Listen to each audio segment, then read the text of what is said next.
Hey everyone! Thank you guys so much for tuning in to another video. A special hello and welcome back to all our Homework Club kiddos watching. Hey guys, I miss you very, very much and I hope you're doing well. If we haven't met before, hey, nice to meet you. My name is Emma. Thank you for watching. If you couldn't tell by the look on my face in that last clip, I genuinely loved that experiment. If you have the time to do it at home, I highly recommend it. But what makes that happen? Why were we able to do that? Well, when a base and an acid come together, so our base was the baking soda and our acid was the vinegar, when they come together, they create gas, salt, and water. So the gas filled up the balloon, and what's left in the bottom of your bottle is salt water, so you can just put it down the drain and you're fine. So that's what allowed us to have that fun. We are going to be doing a math activity today, but before that, I have a riddle for you all. What is a room with no doors, no furniture, and no windows? I'm gonna let you guys think on it, and then I'm gonna ask you at the end of the video, so you better know. But if you don't, that's okay too. So let's get on to our activity. Oh, hey guys, sorry I didn't see you there. I was reading the list of things wait, it was blank, because all you need is a sheet of paper and something to write with. It's not a long list. I hope you guys are ready, because it really is a simple activity today. You will just be needing a piece of paper, like I said, and for my writing utensil, I'm going to be using a pink Sharpie because it's cute. And I want my math fortune teller to be cute. So, first thing you're going to do, you have a printer-sized paper. It's not going to be what we need. You're going to need to fold it into a square. So my advice is take it, judge where you think the best square would be, and make that fold. Again, it doesn't have to be anything precise or perfect. We're all just doing our best. All right. How's that looking? It's still looking a little rectangle-y. So I'm going to take this side, and I'm going to fold it in a little bit more. So how are we looking? We're looking more like a square? I'd say so. So we have our square. Don't worry about these parts. It'll all work out, I promise. So we're gonna take these, and we're gonna take the corners, and we're gonna fold them in towards the middle. The way I think it's easiest to start, because sometimes if you just take one and you start going, it gets all crazy. Best advice I have, take it, two sides, fold them in like we're trying to make slices of pizza. So we're folding in our two sides. Here's one side. And then here is our other side. So kind of looks like we might be doing a paper airplane, but I promise you we are not. Here's this. And then we're going to take these two corners, do the same thing we did here. So let me do that real quick.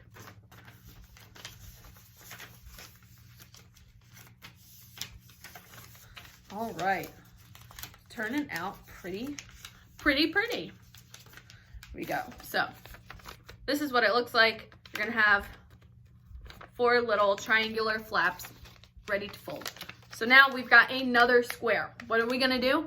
The same exact thing we just did. We're gonna take the corners, and instead of folding in this way, we're going to fold in on this side. So corner, fold in. So give me 1 second. Try and find it down the middle, and I'll do it right here and show you all in just 1 minute. Okay, so see, these sides have now been folded in. So now I'm taking this side, I'm doing that.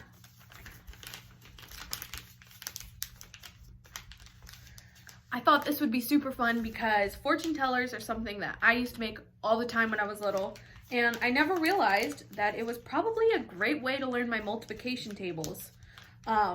You can make a bajillion of these for each multiplication table, or if you're just struggling on, say, your 7s, then simple, put all 7s on here. So now that I'm done folding, you can see we have our 1, 2, 3, 4, and on the other side we have what looks to be 4 little blocks. So now we're gonna take our little fortune teller, we're gonna squish in half, but also we're gonna take these corners and squish them in too. So it looks a little something like this. And then as you can see, there's little flaps on this side. We're gonna wanna fold them out, pop them out on all 4 sides. And then look, we have our fortune teller.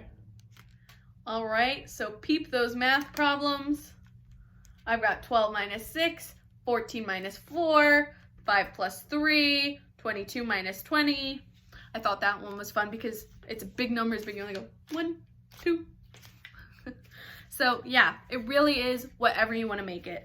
I'm now going to open it up. So how we folded it before we crushed it into our little fortune teller that we have now. Open it back up and you'll see there's 1, 2, 3, and 4. So I would say write some more math problems on each side. So 1 here and 1 here, 1 here and 1 here, so on and so forth until they're all filled up. I'll be right back. I'm about to go do it. Back again. Here's everything all filled out. Every little triangle you guys can see has their own math problem. Now, we've already done our math problems here. Are we going to lift up and do more? No. We're going to do our fun fortunes. So you can do things like, you're going to grow up to marry a queen, or you're going to grow up to be a famous celebrity. You decide. Whatever you want to put in there, whatever makes you happy and is kind, you can put in there. The only way you get to them, though, is by doing your little math problems. So let's get going. So normally you would put colors on the outside and open and close to the colors. We're going to do that to our math problems. So I'm going to pick 5 plus 3. 5 plus 3, let's do some quick mental math. 8. 1, 2, 3, 4, 5, 6, 7, 8. So now I look and I've picked 3 plus 7, which is 10, and I'm going to do the same thing. So I'm going to go, oh, she fell. It's okay if it falls. Just put it back on. 1, 2, 3, 4, 5, 6, 7, 8, 9, 10. All right, so I have all of these problems now. And so someone's going to pick, I have one right here, it's 8 plus 0. What's 8 plus 0? 8. So there we go. They got the answer correctly. They get to know their fortune. So you're going to write one under each triangle. So you see how 8 plus 0 has its own, and then 16 plus 4 has its own? Each fortune gets its own little triangle. So I'm going to grow up and marry a queen, or I'm going to be a famous celebrity right there. It's not just one per triangle, it's 2. So yeah, that's really it. Write your own fortunes, have a blast, and before you go, let's do our positive action. Today's positive action is all about me, and it's all about you. Hey, it's all about us. It's all about self-improvement. So what is self-improvement?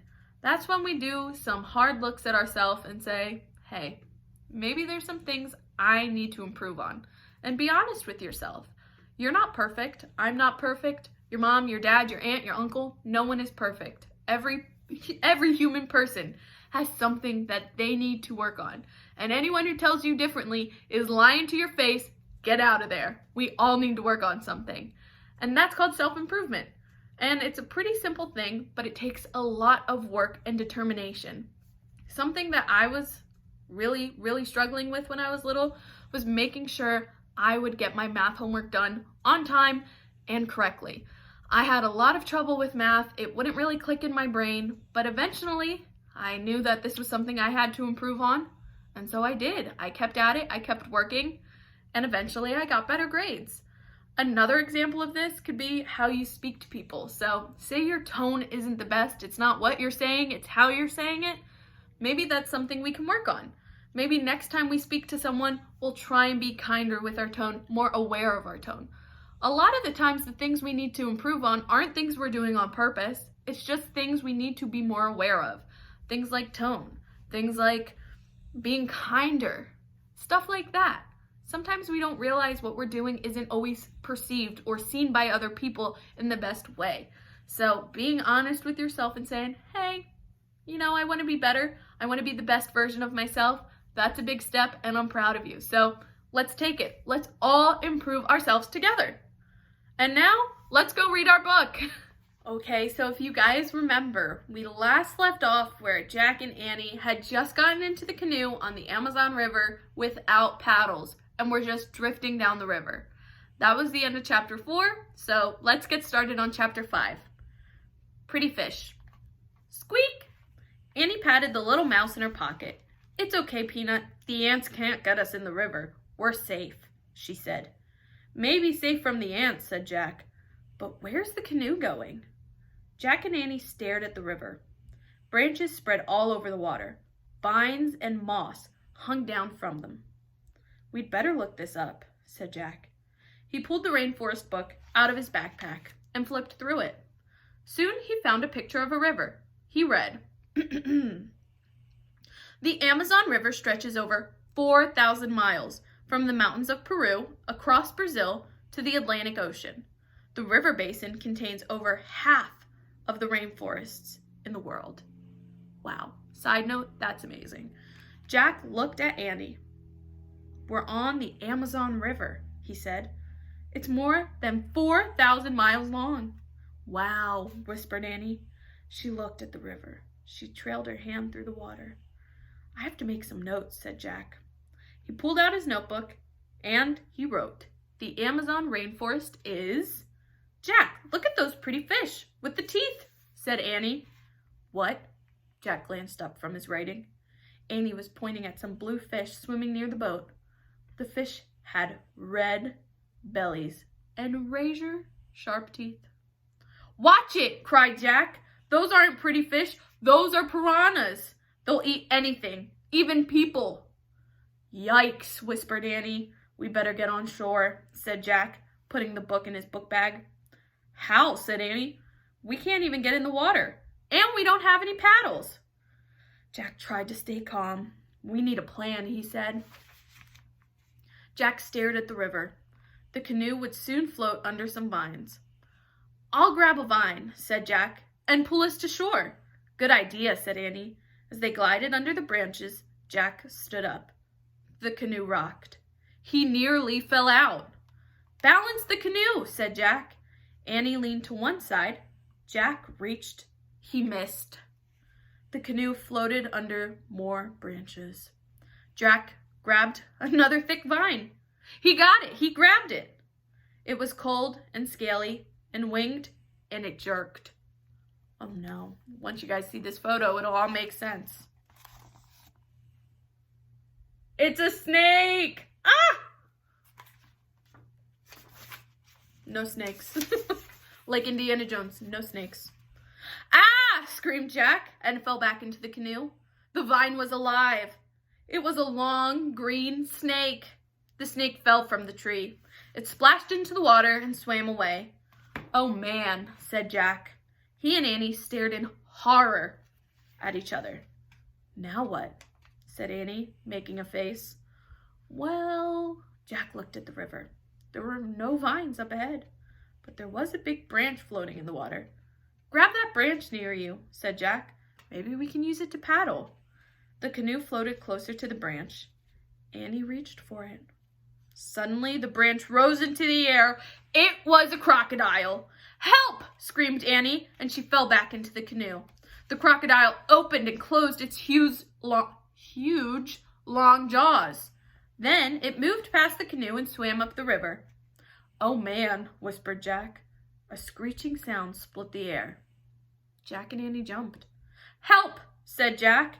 He expected to see another terrible creature, but instead he saw a small brown monkey hanging by its tail from a tree. All right, and that's where I'm going to leave it for today, and we'll pick up at chapter 6. Thank you guys so much for sticking with us through our math origami fortune teller, to our story about the Amazon, and now to our riddle. Who remembers what our riddle was? You, anybody? Our riddle was all about rooms. What's a room with no windows, no doors, and no furniture? Well, folks, a mushroom. Woo! It's a good one, right? Real good one. It's a dad joke, dad riddle. We love it. Anyways, I hope you guys enjoyed this video, and I'll see you tomorrow. Thanks for watching.